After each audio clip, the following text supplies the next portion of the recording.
ఓం నమో భగవతే వాసుదేవాయ. హరే కృష్ణ. శ్లోకము 1.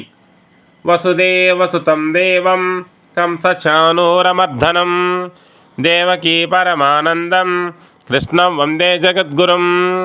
అర్థం: వసుదేవుని కుమారుడైన కంసుడు మరియు చానూరుని సంహరించిన దేవకీకి పరమానందం కలిగించిన జగద్గురువైన శ్రీకృష్ణుడికి నమస్కరిస్తున్నాను. శ్లోకము 2. కృష్ణాయ వాసుదేవాయ హరయే పరమాత్మనే ప్రణతక్లేశనాశాయ గోవిందాయ నమో నమః. అర్థం: వాసుదేవుని కుమారుడైన హరుడైన పరమాత్ముడైన తనకు శరణు వచ్చిన వారి క్లేశాలను తొలగించే గోవిందుడికి పునః నమస్కరిస్తున్నాను. శ్లోకము 3. శాంతాకారం భుజగశయనం పద్మనాభం సురేశం విశ్వాధారం గగనసదృశం మేఘవర్ణం శుభాంగం లక్ష్మీకాంతం కమలనయనం యోగృధ్యానగమ్యం వందే విష్ణు భవభయహరం సర్వలోకైకనాథం.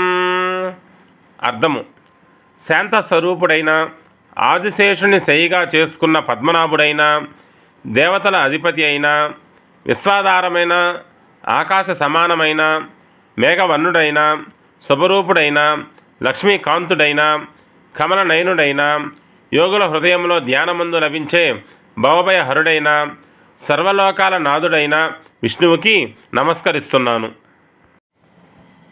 శ్లోకము 4.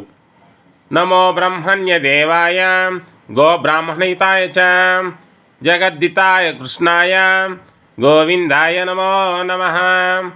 అర్థము: బ్రాహ్మణులకు గోవులకు హితం చేయువాడైన జగత్తుకు మేలు చేయువాడైన కృష్ణుడికి గోవిందుడికి పునః నమస్కరిస్తున్నాను.